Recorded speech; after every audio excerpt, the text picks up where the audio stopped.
ಈ ಕುಟುಂಬಕ್ಕೆ ಇವತ್ತಿಗೂ ಕೂಡ ರೇಷನ್ ಕಾರ್ಡ್ ಇಲ್ಲ ಅಂತ ಹೇಳಿದ್ರೆ ನೀವು ನಂಬಲೇಬೇಕು. ಈ ಕುಟುಂಬ ಸುಮಾರು 60 ವರ್ಷಗಳಿಂದ 50-60 ವರ್ಷಗಳಿಂದ ಅದೇ ಜಾಗದಲ್ಲಿ ವಾಸವಾಗಿದೆ. ಆದರೆ ಇವರ ಜಾಗಕ್ಕೆ ಇನ್ನೂ ಕೂಡ ಹಕ್ಕುಪತ್ರ ಸಿಕ್ಕಿಲ್ಲ. ಇವರಿಗೆ ಇವತ್ತಿಗೂ ಕೂಡ ಸರ್ಕಾರದ ಯಾವ ಯೋಜನೆಗಳು ಕೂಡ ತಲುಪ್ತಾ ಇಲ್ಲ. ಈ ಕುಟುಂಬಕ್ಕೆ ಇವತ್ತಿಗೂ ಕೂಡ ಸಮಸ್ಯೆಗಳನ್ನು ಕೇಳುವುದಕ್ಕೂ ಕೂಡ ಯಾರು ಬರೋದಿಲ್ಲ.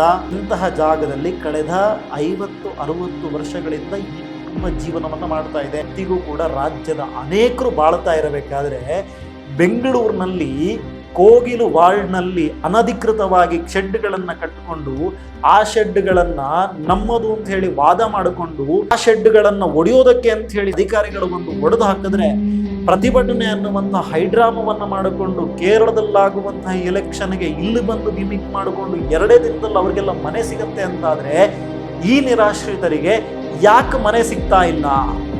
ಬೆಳ್ತಂಗಡಿ ತಾಲೂಕಿನ ನೆರಿಯ ಗ್ರಾಮದಲ್ಲಿ ಸುಮಾರು 70 ಕುಟುಂಬಗಳು ಈ ಗ್ರಾಮದಲ್ಲಿ ಈ ಊರಿನಲ್ಲಿ ಕೋಲೋಡಿ ಅನ್ನುವಂಥ ಊರಿನಲ್ಲಿ ವಾಸವಾಗಿದೆ. ಈ 70 ಕುಟುಂಬಗಳ ಪೈಕಿ ಸುಮಾರು 50 ಕುಟುಂಬಗಳಿಗೆ ಇವತ್ತು ಹಕ್ಕುಪತ್ರವೇ ಇಲ್ಲ.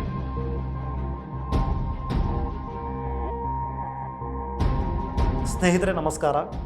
ನಾನು ಇವತ್ತು ಹೇಳೋದಕ್ಕೆ ಹೊರಟಿರುವಂಥದ್ದು ನಮ್ಮದೇ ಊರಾಗಿರುವಂಥ ಬೆಳ್ತಂಗಡಿ ತಾಲೂಕಿನ ಅತ್ಯಂತ ಕೊನೆಯ ಗ್ರಾಮ ಅಂತ ಕರೆಸಿಕೊಳ್ಳುವಂಥ ನೆರಿಯ ಗ್ರಾಮದಲ್ಲಿ ವಾಸವಾಗಿರುವಂಥ ಒಂದು ಬಡ ಕುಟುಂಬದ ಬಗ್ಗೆ, ಅದು ಈ ವ್ಯವಸ್ಥೆಗಳಿಂದ ವಂಚಿತವಾಗಿರುವಂಥ ಕುಟುಂಬದ ಕಥೆಯನ್ನು.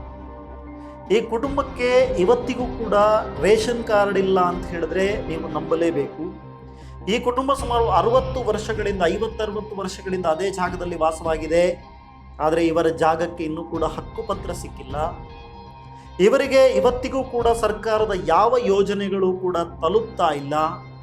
ಈ ಕುಟುಂಬಕ್ಕೆ ಇವತ್ತಿಗೂ ಕೂಡ ಸಮಸ್ಯೆಗಳನ್ನು ಕೇಳುವುದಕ್ಕೂ ಕೂಡ ಯಾರು ಬರೋದಿಲ್ಲ. ಆದರೆ ಎಲೆಕ್ಷನ್ ಟೈಮ್ನಲ್ಲಿ ಮಾತ್ರ ಈ ಕುಟುಂಬದ ಹತ್ರ ವೋಟ್ ಕೇಳೋದಕ್ಕೆ ಅಂಥೇಳಿ ಜನ ಹೋಗ್ತಾರೆ, ರಾಜಕಾರಣಿಗಳು ಹೋಗ್ತಾರೆ. ಎಲ್ಲಿ ಅಂತ ಕೇಳಿದ್ರೆ ಬೆಳ್ತಂಗಡಿ ತಾಲೂಕಿನ ನೆರಿಯ ಗ್ರಾಮ ಪಂಚಾಯತ್ ವ್ಯಾಪ್ತಿಯಲ್ಲಿ ಬರುವಂಥ ಕೋಲೋಡಿ ಅನ್ನುವಂಥ ಒಂದು ಸ್ಥಳ ಇದೆ. ಈ ಕೋಲೋಡಿ ಅನ್ನುವಂಥ ಸ್ಥಳಕ್ಕೆ ಇವತ್ತಿಗೂ ಕೂಡ ಈ ಪರಿಸ್ಥಿತಿ ಇದೆ. ಈ ಪರಿಸ್ಥಿತಿಯಲ್ಲಿ ಇಲ್ಲಿಯ ಕುಟುಂಬಗಳು ವಾಸವನ್ನು ಮಾಡ್ತಾ ಇದ್ದಾವೆ. ಅದರಲ್ಲೂ ಕೂಡ ವಿಶೇಷವಾಗಿ ನಾನು ಬೈರು ಅನ್ನುವಂಥವರ ಕುಟುಂಬದ ಬಗ್ಗೆ ಹೇಳಬೇಕು. ಬೈರು ಅನ್ನುವಂಥವರ ಕುಟುಂಬ ಯಾವ ಪರಿಸ್ಥಿತಿಯಲ್ಲಿದೆ ಅಂತ ಹೇಳಿದ್ರೆ, ನಾನೊಂದು ಫೋಟೋವನ್ನು ಪ್ಲೇ ಮಾಡ್ತಾ ಇದ್ದೀನಿ. ಆ ಫೋಟೋವನ್ನು ನೋಡಿದ್ರೆ ನಿಮ್ಗೆ ಗೊತ್ತಾಗುತ್ತೆ. ಇವರು ಯಾವುದೋ ಒಂದು ರೆಸಾರ್ಟ್ನ ಮುಂದೆ ನಿಂತಿರೋದಲ್ಲ. ಇವರು ಯಾವುದೋ ಒಂದು ಚೆನ್ನಾಗಿರುವಂಥ ಪ್ಲೇಸ್ನ ಮುಂದೆ ಟ್ರಿಪ್ಪಿಗೆ ಹೋಗಿ ನಿಂತಿರೋದಿಲ್ಲ. ಪ್ರತಿದಿನ ವಾಸ ಮಾಡುವಂಥ ಸ್ಥಳ ಇದವರು. ಪ್ರತಿದಿನ ಇವರು ವಾಸ ಮಾಡುವಂಥ ಸ್ಥಳ. ಹಾವು, ಹುಳ, ಹುಪ್ಪಟೆ, ಮಳೆಗಾಲದಲ್ಲಿ ನೀರು ಎಲ್ಲವೂ ಬರುವಂಥ ಜಾಗ ಇದು. ಇಂತಹ ಜಾಗದಲ್ಲಿ ಕಳೆದ 50-60 ವರ್ಷಗಳಿಂದ ಈ ಕುಟುಂಬ ಜೀವನವನ್ನು ಮಾಡ್ತಾ ಇದೆ. ಬೈರು ಅವರ ಕುಟುಂಬ. ಈ ಕುಟುಂಬದ ಬಗ್ಗೆ ಧ್ವನಿ ಎತ್ತುವುದಕ್ಕೆ ಇವತ್ತು ಯಾರೂ ಕೂಡ ಇಲ್ಲ. ಇತ್ತೀಚೆಗೆ ಏನಾಯಿತು ಅಂತ ಹೇಳಿದ್ರೆ, ಒಂದಿಷ್ಟು RSSನ ಕಾರ್ಯಕರ್ತರು ಈ ಮನೆಗೆ ಭೇಟಿಯನ್ನು ಕೊಡ್ತಾರೆ.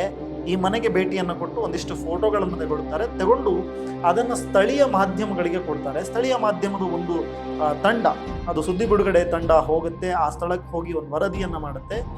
ವರದಿಯನ್ನು ಮಾಡಿದ ಬಳಿಕ ಏನು ಬೆಳವಣಿಗೆ ಆಗುತ್ತೆ ಅಂತ ಹೇಳಿದ್ರೆ, ಅಲ್ಲಿವರೆಗೂ ಕೂಡ ಈ ಕುಟುಂಬಕ್ಕೆ ಇವತ್ತಿಗೂ ಕೂಡ ರೇಷನ್ ಕಾರ್ಡ್ ಇಲ್ಲ. ಈ ವಿಷಯವನ್ನು ಪ್ರಸ್ತಾಪ ಮಾಡಿದ್ದಕ್ಕೆ ಕಂದಾಯ ಅಧಿಕಾರಿಯೊಬ್ಬರು ಬಂದು ಇವರಿಗೆ ಯಾಕೆ ಈ ಥರ ಎಲ್ಲ ಮೀಡಿಯಾದ ಮುಂದೆ ಹೇಳ್ತೀರಾ ಅಂತ ಹೇಳಿ ಬೈದು ಹೋದಂತೆ. ಈ ಮನೆಯ ಸದಸ್ಯರ ಸ್ಥಿತಿ ಹೇಗಿದೆ ಅಂತ ಹೇಳಿದ್ರೆ, ಸುಮಾರು ವರ್ಷಗಳ ಹಿಂದೆ ಇವರ ಹತ್ರ BPL ಕಾರ್ಡ್ ಇತ್ತು. BPL ಕಾರ್ಡ್ ಇದ್ದಾಗ ಅಕ್ಕಿ, ಸಕ್ಕರೆ ಈ ಥರದ ಒಂದಿಷ್ಟು ವಸ್ತುಗಳು ಅವರಿಗೆ ಸಿಗ್ತಾ ಇತ್ತು. ಆ ನಂತರದಲ್ಲಿ ಈ ಕಾರ್ಡು ಹೇಗೋ APL ಕಾರ್ಡ್ ಆಗಿ ಬದಲಾವಣೆ ಆಗುತ್ತೆ. ಯಾಕೆ ಅನ್ನುವಂಥದ್ದು ಲಂಚ ಕೊಟ್ಟಿಲ್ಲ ಅನ್ನುವಂಥ ಕಾರಣಕ್ಕೆ ಅನ್ನುವಂಥದ್ದು ನಾನು ಪ್ರತ್ಯೇಕವಾಗಿ ಏನು ಹೇಳಬೇಕಾಗಿಲ್ಲ. ಹೀಗೆ ಲಂಚ ಕೊಡದೆ APL ಕಾರ್ಡ್ ಆಗಿ ಬದಲಾದಂತಹ ಕಾರ್ಡಿಗೆ ಯಾವ ವಸ್ತುಗಳು ಕೂಡ ಸಿಗೋಲ್ಲ ಅಂತ ಹೇಳಿ ಇವರು ಒಂದಿಷ್ಟು ರೇಷನ್ ಅಂಗಡಿ ಹತ್ರ ಹೋಗೋದನ್ನು ನಿಲ್ಲಿಸ್ಬಿಟ್ರು. 1-2 ಸಲ ಹೋದರು, ಆನಂತರ ನಿಲ್ಲಿಸ್ಬಿಟ್ರು. ನಿಲ್ಲಿಸಿದ ಬಳಿಕ ರೇಷನ್ ಕಾರ್ಡ್ಗೆ KYC ಅನ್ನು ಅಪ್ಡೇಟ್ ಮಾಡಬೇಕಾಗಿತ್ತು. ಆ ಒಂದಿಷ್ಟು ತಾಂತ್ರಿಕವಾದಂಥ ಅಂಶಗಳನ್ನು ಅಪ್ಡೇಟ್ ಮಾಡಲಿಲ್ಲ ಅನ್ನುವ ಕಾರಣಕ್ಕೋಸ್ಕರ APL ಕಾರ್ಡು ಕೂಡ ಇವರಿಂದ ಹೋಯಿತು. ಇವರ APL ಕಾರ್ಡು ಕೂಡ ಈ ಕುಟುಂಬದವರು ಇದ್ದಾರೆ ಅನ್ನುವಂಥದ್ದೇ ಗೊತ್ತಿಲ್ಲದ ಥರದಲ್ಲಿ ಹೋಯಿತು. ಅಲ್ಲಿಯವರೆಗೂ ಕೂಡ ಇವತ್ತಿನ ಪರಿಸ್ಥಿತಿ ಇದೆ. ಈ ಅಧಿಕಾರಿಗಳು ಮನೆಗೆ ಭೇಟಿ ಕೊಟ್ಟು ಸ್ಟಿಕ್ಕರ್ ಅಂಟಿಸಿದ್ದಾರೆ ಅವ್ರ ಮನೆ ಮುಂದೆ. ಇತ್ತೀಚೆಗೆ ಆದಂತಹ ಜಾತಿ ಸಮೀಕ್ಷೆ ಏನಿದೆ ಆ ಜಾತಿ ಸಮೀಕ್ಷೆಯ ಸ್ಟಿಕ್ಕರ್ ಅಂಟಿಸಿದ್ದಾರೆ. ಇನ್ನೊಂದಿಷ್ಟು ಕಾರ್ಯಕ್ರಮಗಳ ನಾವು ಮಹಿಳಾ ಸುರಕ್ಷತೆಯ ಬಗ್ಗೆ ಕಾರ್ಯಕ್ರಮ ಮಾಡ್ತೀವಿ ಅಂತ ಹೇಳಿ ಸ್ಟಿಕ್ಕರ್ ಅಂಟಿಸಿದ್ದಾರೆ. ಮನೆ ನಂಬರ್ ಕೊಡ್ತೀವಿ ಅಂತ ಹೇಳಿ ಗ್ರಾಮ ಪಂಚಾಯತಿಯಿಂದ ಹೋಗಿ ಮನೆ ನಂಬರಕ್ಕೆ ಸ್ಟಿಕ್ಕರ್ ಇದೆ. ಆದರೆ ಮನೆಗೆ ಗೋಡೆ ಇಲ್ಲ ಅನ್ನುವಂಥದ್ದು ಯಾರಿಗೂ ಕಾಣಿಲ್ಲ. ಮನೆಗೆ ಗೋಡೆ ಇಲ್ಲದೆ ಈ ಕುಟುಂಬ ಇಂತಹ ದಯನೀಯ ಸ್ಥಿತಿಯಲ್ಲಿ ವಾಸ ಮಾಡ್ತಾ ಇದೆ. ಇತ್ತೀಚೆಗೆ ಅವರಿಗಿದ್ದಂತಹ ಮಕ್ಕಳಲ್ಲಿ 3 ಮಕ್ಕಳಲ್ಲಿ ಒಂದು ಮಗು ಇತ್ತೀಚೆಗೆ ತೀರ್ಹೋಯಿತು. ತೀರಿಕೊಂಡಂತಹ ಮಗು ತೀರ್ಕೊಂಡಿದೆ ಅಂತ ಹೇಳುವುದಕ್ಕೆ ಈ ಮನೆಯ ಸದಸ್ಯರೊಬ್ಬರು ಪಕ್ಕದಲ್ಲಿರುವಂತಹ ಗುಡ್ಡವನ್ನು ಹತ್ತಿ ಆ ಗುಡ್ಡದ ಮೇಲೆ ನಿಂತು ಫೋನ್ ಮಾಡಬೇಕು. ಫೋನ್ ನೆಟ್ವರ್ಕ್ ಇಲ್ಲ ಆ ಮನೆಯಲ್ಲಿ. ಅಂತಹ ಪರಿಸ್ಥಿತಿಯಲ್ಲಿ ಇವತ್ತಿಗೂ ಕೂಡ ರಾಜ್ಯದ ಅನೇಕರು ಬಾಳ್ತಾ ಇರಬೇಕಾದ್ರೆ ಬೆಂಗಳೂರಿನಲ್ಲಿ ಕೋಗಿಲು ವಾರ್ಡ್ನಲ್ಲಿ ಅನಧಿಕೃತವಾಗಿ ಶೆಡ್ಗಳನ್ನು ಕಟ್ಟಿಕೊಂಡು ಆ ಶೆಡ್ಗಳನ್ನು ನಮ್ಮದು ಅಂತ ಹೇಳಿ ವಾದ ಮಾಡಿಕೊಂಡು, ಜೊತೆಗೆ ಆ ಶೆಡ್ಗಳನ್ನು ಒಡೆಯೋದಕ್ಕೆ ಅಂತ ಹೇಳಿ ಸರ್ಕಾರಿ ಸಂಸ್ಥೆಗಳ ವಾಹನಗಳು ಬಂದು ಅದನ್ನು ಒಡೆದು ಹಾಕಿದ್ರೆ, ಅಧಿಕಾರಿಗಳು ಬಂದು ಒಡೆದು ಹಾಕಿದ್ರೆ, ಪ್ರತಿಭಟನೆ ಅನ್ನುವಂಥ ಹೈಡ್ರಾಮವನ್ನು ಮಾಡಿಕೊಂಡು ಕೇರಳದಲ್ಲಾಗುವಂತಹ ಎಲೆಕ್ಷನ್ಗೆ ಇಲ್ಲಿ ಬಂದು ಗಿಮಿಕ್ ಮಾಡಿಕೊಂಡು 2 ದಿನದಲ್ಲಿ ಅವರಿಗೆಲ್ಲ ಮನೆ ಸಿಗತ್ತೆ ಅಂತಾದರೆ ಈ ನಿರಾಶ್ರಿತರಿಗೆ ಯಾಕೆ ಮನೆ ಸಿಗ್ತಾ ಇಲ್ಲ? ನಮ್ಮ ಗೃಹಲಕ್ಷ್ಮಿಯ ಹಣ ಇಷ್ಟು ಪ್ರಮಾಣದಲ್ಲಿ ಹೋಗಿದೆ. ನಮ್ಮ ಗೃಹಲಕ್ಷ್ಮಿಯ ಹಣದಿಂದ ಇಷ್ಟು ಪ್ರಮಾಣದಲ್ಲಿ ಇವತ್ತು ರಾಜ್ಯದ ಜನ ಇವತ್ತು ಹೆಮ್ಮೆಯಿಂದ ಹೇಳಿಕೊಂಡು ಜೀವನವನ್ನು ಮಾಡ್ತಾ ಇದ್ದಾರೆ, ಸ್ವಾವಲಂಬಿಯಿಂದ ಇದ್ದಾರೆ ಅಂತ ಹೇಳಿ ಕೊಚ್ಚಿಕೊಳ್ಳುವಂಥ ರಾಜ್ಯ ಸರ್ಕಾರದ ಮುಖ್ಯಮಂತ್ರಿಗಳೇ, ನಿಮ್ಮ ಯೋಜನೆ ಇಂತಹ ಮನೆಗಳಿಗೆ ಇವತ್ತಿಗೂ ತಲುಪಿಲ್ಲ. ಇವತ್ತು ಅನ್ನಭಾಗ್ಯದ ಬಗ್ಗೆ ಪ್ರತಿಯೊಬ್ಬರು ಕೂಡ ಬಡವರು ಊಟ ಮಾಡಬೇಕು ಅಂತ ಹೇಳಿ ಹೆಮ್ಮೆಯಿಂದ ಹೇಳ್ತಿರಲ್ಲ, ನಿಮ್ಮ ಅಧಿಕಾರಿಗಳಿಗೆ ಒಂದಿಷ್ಟು ಬುದ್ಧಿ ಹೇಳಿ.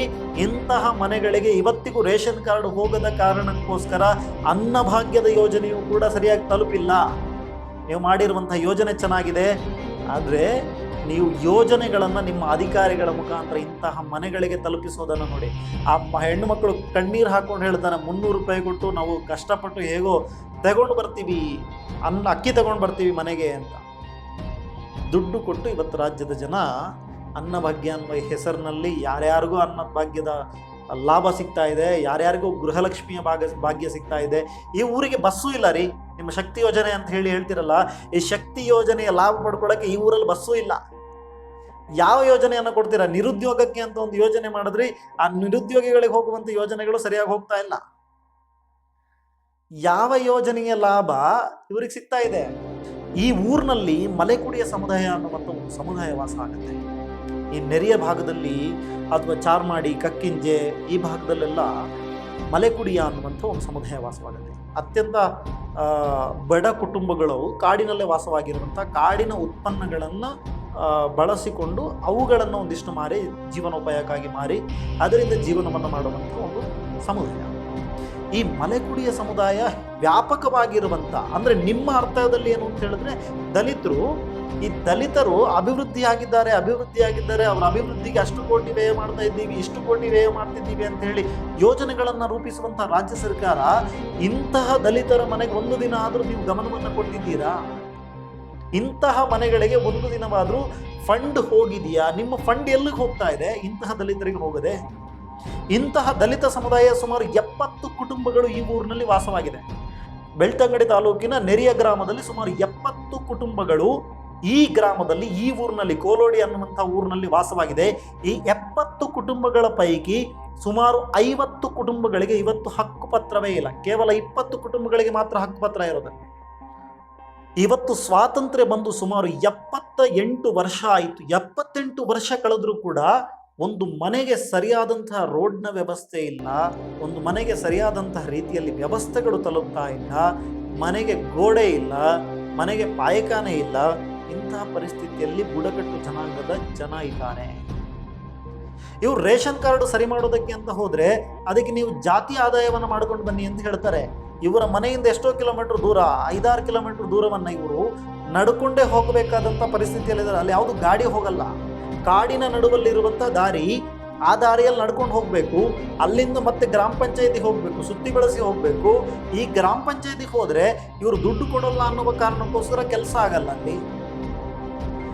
ಆಗಲ್ಲ. ಅಧಿಕಾರಿಗಳು ಕೆಲಸ ಮಾಡಿಕೊಡೋದಿಲ್ಲ, ಇವರು ಅನಕ್ಷರಸ್ಥರು, ಮಾತನಾಡೋದಕ್ಕೆ ಗೊತ್ತಿಲ್ಲ, ಅವರಿವರು ಅಂತ ಹೇಳಿ ದಣಿ ಅಂತ ಹೇಳಿ ಕಾಲಿಡ್ಕೊಂಡು ಅವರ ಕೆಲಸವನ್ನು ಮಾಡಿಸ್ಕೋಬೇಕು. ಒಂದು ಸಲ ಹೋದರೆ ಆಗೋದಿಲ್ಲ, 2-3 ಸಲ ಹೋಗಬೇಕು. ತಾಲೂಕು ಆಫೀಸಿಗೆ ಬರಬೇಕು, ಬೆಳ್ತಂಗಡಿಗೆ ಬರಬೇಕು ಅಂತ ಹೇಳಿದ್ರೆ ನೆರೆಯದಿಂದ ಎಷ್ಟು ಕಿಲೋಮೀಟರ್ ಇದೆ? 15-16 ಕಿಲೋಮೀಟರ್ ಇದೆ. ಆ 15-16 ಕಿಲೋಮೀಟ್ರನ್ನ ಬರಬೇಕು ಅಂತ ಹೇಳಿದ್ರೆ ಎಷ್ಟು ದುಡ್ಡನ್ನು ವ್ಯಯ ಮಾಡಬೇಕು? ಅವರ ಹತ್ರ ಪಾಪ ದಿನಗೂಲಿಗೂ ಕೂಡ ಹೋಗುವಂಥ ಪರಿಸ್ಥಿತಿಯಲ್ಲಿ ಆ ಕುಟುಂಬ ಇಲ್ಲ. ಅಂಥ ಸ್ಥಿತಿಯಲ್ಲಿ ಈ ದುಡ್ಡನ್ನು ವ್ಯಯಿಸಿ ಅವ್ರು ಹೇಗೆ ಖರ್ಚನ್ನು ಸರಿದೂಗಿಸೋದು? ಕುಟುಂಬವನ್ನು ಸಾಕೋದು ಹೇಗೆ? ಅವರಿಗೆ ವ್ಯವಸ್ಥೆಗಳನ್ನು ಮಾಡಿಕೊಡೋದಕ್ಕೆ ಸಾಧ್ಯವಾಗದ ಪಂಚಾಯತ್ ಸದಸ್ಯರಿದ್ದಾರೆ. ಸುಮಾರು 17 ಜನ ಪಂಚಾಯತ್ ಸದಸ್ಯರು ನೆರೆಯ ಗ್ರಾಮ ಪಂಚಾಯತ್ನಲ್ಲಿದ್ದಾರೆ. ಓಟ್ ತಗೊಂಡವರು ಇದೇ ಇದರಿಂದ ಈ ಬುಡಕಟ್ಟು ಜನಾಂಗಗಳ ಓಟನ್ನು ಪಡ್ಕೊಳ್ಳುವಂಥ ನೇರವಾದಂಥ ಹಾಕಿರುವಂಥ ಗ್ರಾಮ ಪಂಚಾಯತ್ ಸದಸ್ಯರು 17 ಜನ ಇದ್ದಾರೆ. 17 ಜನರಲ್ಲಿ 12 ಜನ BJP ಕಾರ್ಯಕರ್ತರು, 5 ಜನ ಕಾಂಗ್ರೆಸ್ ಕಾರ್ಯಕರ್ತರು, ಕಾಂಗ್ರೆಸ್ ಬೆಂಬಲಿತ ಅಭ್ಯರ್ಥಿಗಳು. ಈ ಕಾಂಗ್ರೆಸ್ ಬೆಂಬಲಿತ ಅಭ್ಯರ್ಥಿಗಳು, BJP ಬೆಂಬಲಿತ ಅಭ್ಯರ್ಥಿಗಳು ಎರಡೂ ಪಕ್ಷದವರು ಸೇಮ್ ಆಗಿಬಿಟ್ಟಿದ್ದಾರೆ. 17 ಜನರಿಗೂ ಕೂಡ ಜವಾಬ್ದಾರಿ ಇಲ್ಲ. 17 ಜನ ಕೂಡ ಬೇಜವಾಬ್ದಾರಿಯಿಂದ, ಅದರಲ್ಲೊಬ್ಬರು ಪಂಚಾಯತ್ ಸದಸ್ಯೆ ಈ ಮನೆಯ ಸದಸ್ಯೆಯನ್ನು ಮಾನಸಿಕ ಅಸ್ವಸ್ಥೆ ಅಂತ, ನಾನು ಯಾವುದೋ ಒಂದು ಇಂಟರ್ವ್ಯೂನಲ್ಲಿ ನೋಡಿದೆ, ಮಾನಸಿಕ ಅಸ್ವಸ್ಥೆ ಅಂತ ಕರೀತಾರಂತೆ. ಮಾನಸಿಕ ಅಸ್ವಸ್ಥತೆ ಬಂದಿರೋದು ಅವರಿಗೆಲ್ಲ ಮೇಡಮ್, ನಿಮಗೆ ಬಂದಿರೋದು. ಇಂತಹ ಸ್ಥಿತಿಯಲ್ಲಿ ನಮ್ಮ ರಾಜ್ಯದಲ್ಲಿ ಅನೇಕ ಹಿಂದೂ ಮನೆಗಳು ಇದ್ದರೂ ಕೂಡ ರಾಜ್ಯ ಸರ್ಕಾರ ಇವತ್ತು ಒಂದು ಧರ್ಮವನ್ನು ಓಲೈಕೆ ಮಾಡುವಂಥ ಕೆಲಸಕ್ಕೆ ಹೋಗಿದೆ. ರಾಜ್ಯ ಸರ್ಕಾರ ಧರ್ಮದ ಓಲೈಕೆಯಲ್ಲಿರಬೇಕಾದ್ರೆ ನಮ್ಮ ಹಿಂದೂ ಸಮಾಜ, ಮಲಗಿರುವಂಥ ಹಿಂದೂ ಸಮಾಜ ಏನು ಮಾಡ್ತಾ ಇದೆ? ನಮ್ಮ ಹಿಂದೂ ಸಮಾಜ ಸ್ಟ್ರಾಂಗ್ ಆಗಬೇಕು, ನಮ್ಮ ಹಿಂದೂ ಸಮಾಜ ಬೆಳಿಬೇಕು, ನಮ್ಮ ಹಿಂದೂ ಸಮಾಜ ಹಾಗಾಗಬೇಕು ಹೀಗಾಗಬೇಕು ಅಂತ ಭಾಷಣ ಮಾಡೋರೆ ಈ ಹಿಂದೂ ಸಮಾಜದ ಕುಟುಂಬ ಅಲ್ವಾ ಅವರು? ಈ ಹಿಂದೂ ಸಮಾಜಕ್ಕೆ ಸೇರಿದ ಪಂಗಡ ಅಲ್ವಾ ಅವರು? ಈ ಹಿಂದೂ ಸಮಾಜದ ಭಾಗ ಅಲ್ವಾ ಮಲೆಕುಡಿಯ ಸಮುದಾಯ? ಮಲೆಕುಡಿಯ ಸಮುದಾಯದವರಿಗೆ ಹಕ್ಕುಪತ್ರ ಸಿಕ್ಕಿಲ್ಲ, ಮನೆ ಭಾಗ್ಯ ಸಿಕ್ಕಿಲ್ಲ, ಆಶ್ರಯ ಯೋಜನೆಯಿಂದ ಯಾವುದೇ ಲಾಭ ಆಗಿಲ್ಲ, ಗ್ರಾಮ ಪಂಚಾಯತಿಯಿಂದ ಒಂದು ಯೋಜನೆಗಳು ಸ್ಯಾಂಕ್ಷನ್ ಆಗ್ತಾ ಇಲ್ಲ ಇವರಿಗೆ ಅಂತ ಹೇಳಿದಾಗ ಹಿಂದೂ ಸಮಾಜ ಇವರ ಪರವಾಗಿ ನಿಂತ್ಕೊಳ್ಬೇಕಾಗಿತ್ತು. ಆದರೆ ಹಿಂದೂ ಸಮಾಜ ಇವತ್ತು ಇವರ ಪರವಾಗಿ ನಿಂತ್ಕೊಂಡಿಲ್ಲ. BJP ನಾಯಕರುಗಳು ಏನು ಮಾಡ್ತಾ ಇದ್ದಾರೆ? ಬೆಳ್ತಂಗಡಿಯಲ್ಲಿರೋದು BJP ಅಧಿಕಾರ, ಬೇರೆ ಯಾವುದೋ ಅಧಿಕಾರ, ಬೇರೆ ಪಕ್ಷದ ಅಧಿಕಾರ ಇದ್ದಿದ್ರೆ ಅದು ಆ ಪಕ್ಷದ ಅಧಿಕಾರ, ಈ ಪಕ್ಷದ ಅಧಿಕಾರ ಅಂತ ಹೇಳ್ತಾರೆ. ಯಾವ ಪಕ್ಷದ ಅಧಿಕಾರ ಇದೆ? ಏನು ಮಾಡೋದಕ್ಕಾಯ್ತು ನಿಮಗೆ? ಕರಾವಳಿ ಭಾಗ ಅಂತಲ್ಲ, ಇಡೀ ಕರ್ನಾಟಕದ ಎಲ್ಲ ಭಾಗಗಳಲ್ಲೂ ಕೂಡ ಬಹುಸಂಖ್ಯಾತರ ಪರಿಸ್ಥಿತಿ ಇದು. ಎಲ್ಲ ಮುಗಿದ ಮೇಲೆ ಅವರು ಧರ್ಮವನ್ನು ಬಿಟ್ಟು ಹೋಗ್ತಾ ಇದ್ದಾರೆ, ಮತಾಂತರ ಆಗ್ತಾ ಇದ್ದಾರೆ. ಯಾಕೆ ಆಗ್ತಾರೆ ಅಂತ ಹೇಳಿದ್ರೆ ಇದೇ ಪರಿಸ್ಥಿತಿಗೆ ಆಗ್ತಾರೆ. ಇಂತಹ ಪರಿಸ್ಥಿತಿಯಲ್ಲಿ ಬಡತನದಲ್ಲಿ ಬದುಕೋದು ಬೇಡ ಅನ್ನುವ ಕಾರಣಕ್ಕೋಸ್ಕರ ಮತಾಂತರ ಆಗ್ತಾರೆ. ಸಿದ್ದರಾಮಯ್ಯನವರೇ, ನಿಮಗೆ ಸಾಧ್ಯ ಆದರೆ ನಿಮ್ಮ ಯೋಜನೆಗಳು ನಿಮ್ಮ ಅಧಿಕಾರಿಗಳ ಲೆಕ್ಕ ಪುಸ್ತಕದಲ್ಲಿ ಇರುವುದು ಬೇಡ. 100 ಜನ 1000 ಜನ ಅನರ್ಹರಿಗೆ ಸಿಗುವ ಬದಲು ಒಂದು ಕುಟುಂಬದ ಇಂತಹ ಸದಸ್ಯರಿಗೆ ನಿಮ್ಮ ಅರ್ಹ ಯೋಜನೆಗಳು ತಲುಪಲಿ.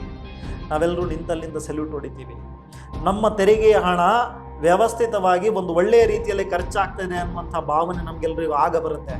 ಮಾನ್ಯ ಮುಖ್ಯಮಂತ್ರಿಗಳಾದಂತಹ ಸಿದ್ದರಾಮಯ್ಯನವರೇ, ನಿಮ್ಮ ಯೋಜನೆಗಳು 1000 ಜನ ಅನರ್ಹರನ್ನು ತಲುಪುವ ಬದಲು ಇಂತಹ ಒಬ್ಬ ಅರ್ಹರಿಗೆ ತಲುಪಲಿ. ನಿಮ್ಮನ್ನು ನಾವೆಲ್ಲರೂ ದೇವರು ಅಂತ ಪೂಜೆ ಮಾಡ್ತೀವಿ.